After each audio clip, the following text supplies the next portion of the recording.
Hello and welcome back. I am doctor Rahil Chaudhary, eye doctor, cataract and refractive surgeon.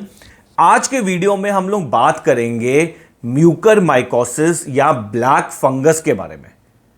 आजकल media में, news में बहुत ज़्यादा चल रहा है ब्लैक फंगस के बारे में कि पेशेंट कोरोना के इन्फेक्शन से ठीक हो रहे हैं, लेकिन ब्लैक फंगस की बीमारी हो रही है उसके बाद, और उससे कई हज़ारों लाखों पेशेंट्स मर गए। हज़ारों लाखों पेशेंट्स की डेथ हो गई इस ब्लैक फंगस की बीमारी की वजह से।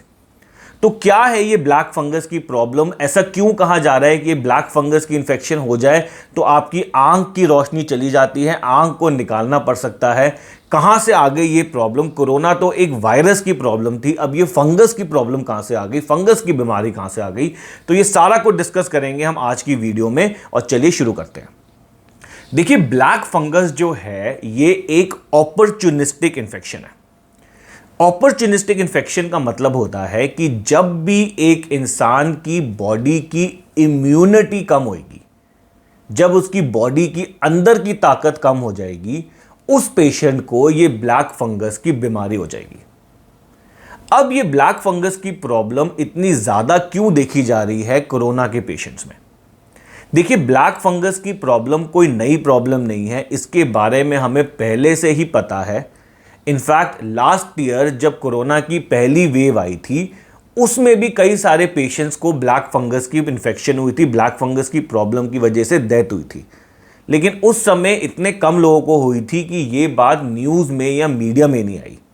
और क्योंकि इस बार सेकेंड वेव बहुत ज़्यादा घातक है, बहुत सारे पेशेंट इससे इन्फेक्ट हुए हैं, बहुत सारे लोगों को प्रॉब्लम हुई है कोरोना की, तो अकॉर्डिंगली ब्लैक फंगस के केसेस भी हैं वो ज़्यादा मिल रहे हैं, और अब न्यूज़ में इसकी इतनी ज़्यादा इन्फॉर्मेशन आ रही है, चर्चा हो रही है। अब देखिए, आपको ये समझना ज़रूरी है कि जब एक पेशेंट को कोरोना की इन्फेक्शन होती है तो उस पेशेंट की बॉडी की जो इम्यूनिटी होती है, जो बॉडी की ताकत होती है, वो कोरोना की इन्फेक्शन की वजह से कम हो जाती है। साथ ही साथ जब पेशेंट को कोरोना की इन्फेक्शन हुई है तो हम उस पेशेंट को स्टेरॉइड्स भी देते हैं ठीक करने के लिए।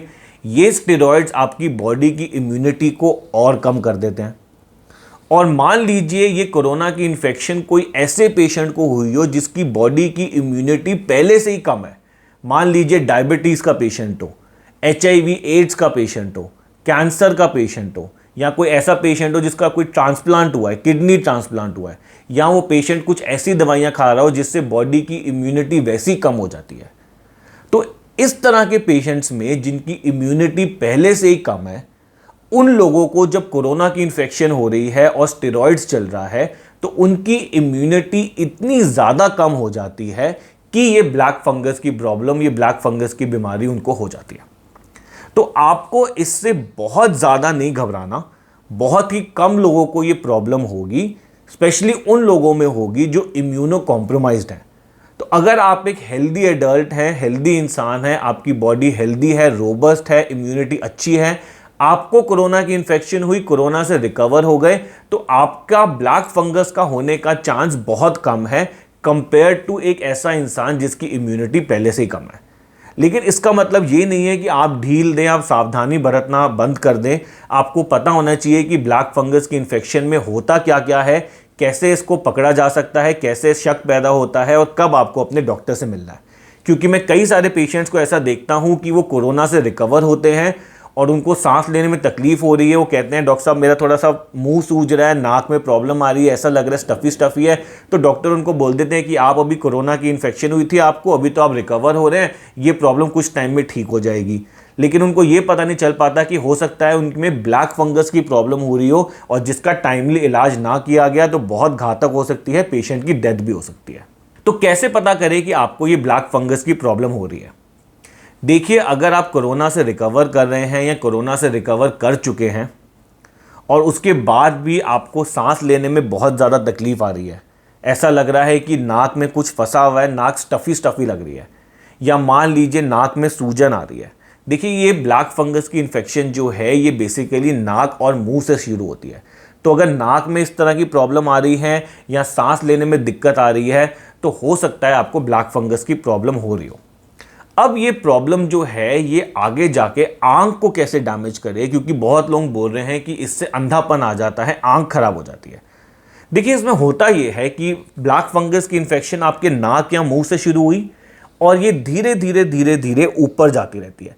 तो जैसे जैसे ये ऊपर जाती है आपकी साइनसेस को इन्फेक्ट करती है, जो यहाँ पे साइनसेस होते हैं, तो उसकी वजह से फेस पे सूजन आ सकती है, फेस पे लाली आ सकती है, टेंडरनेस हो सकती है कि आप दबाएं तो हल्का सा दर्द हो रहा है। और ऊपर जा सकती है, ये आंखों को इन्फेक्ट कर सकती है, तो आंखों तक पहुंचती है। जब ये आंखों के ऑर्बिट तक पहुंचती है तो हो सकता है आंख में सूजन आ जाए, आंख बाहर की तरफ निकल जाए, आंख लाल हो जाए, आंख हिले ना, नज़र कम हो जाए, नज़र ख़त्म हो जाए। और ऊपर जा सकती है, ये ब्रेन को इन्फेक्ट कर सकती है, ब्रेन में मेनिंजाइटिस हो सकता है। अगर ब्रेन तक पहुंच जाती है तो बहुत ज़्यादा रिस्की हो जाती है सिचुएशन, उसमें फिर बहुत ज़्यादा चांस होता है कि पेशेंट की डेथ हो जाए। और ये इन्फेक्शन नीचे की तरफ भी फैल सकती है, हो सकता है फेफड़ों तक पहुंच जाए, तो आपको सांस लेने में दिक्कत आ रही है, दर्द हो रहा है फेफड़ों में। तो अगर इस तरह के कोई भी सिम्टम्स आ रहे हैं आपको, तो आपको अपने डॉक्टर से ज़रूर मिलना चाहिए, स्पेशली एक ENT डॉक्टर से और एक आंखों के डॉक्टर से, जो प्रॉपरली डायग्नोस कर सके कि कहीं ब्लैक फंगस की प्रॉब्लम तो नहीं हो रही। और अगर आपके डॉक्टर को शक होता है कि इस तरह की प्रॉब्लम हो रही है, तो वो आपका CT स्कैन या MRI करा के देखेगा। और अगर CT स्कैन और MRI से भी कॉन्फिडेंस नहीं मिलता, तो हो सकता है आपका डॉक्टर बायोप्सी कराए। बायोप्सी का मतलब होता है कि बॉडी में से एक छोटा सा टिश्यू को काट के निकाल लिया और उसको माइक्रोस्कोप में देखा कि ये ब्लैक फंगस तो नहीं है। तो अगर आपको इस तरह की प्रॉब्लम आ रही है तो आपको इसको इग्नोर नहीं करना, अपने आंखों के डॉक्टर से और ENT डॉक्टर से तो स्पेशली ज़रूर मिलना है। अच्छा, अब इसका ट्रीटमेंट कैसे होगा? देखिए, ब्लैक फंगस की इन्फेक्शन को अगर हम टाइमली पकड़ ले तो इसका बहुत आराम से और बहुत अच्छा ट्रीटमेंट हो सकता है। इसकी ट्रीटमेंट में बेसिकली हम एंटी फंगल दवाइयों का यूज़ करते हैं, जिसका नाम है एम्फोटेरिसिन B, जिसको बॉडी में इंजेक्शन लगा के दिया जाता है। लेकिन अर्ली स्टेज में अगर ये इन्फेक्शन बहुत ज़्यादा बॉडी में फैल गई तो इसको कंट्रोल करना मुश्किल होता है और पेशेंट की अक्सर डेथ हो जाती है।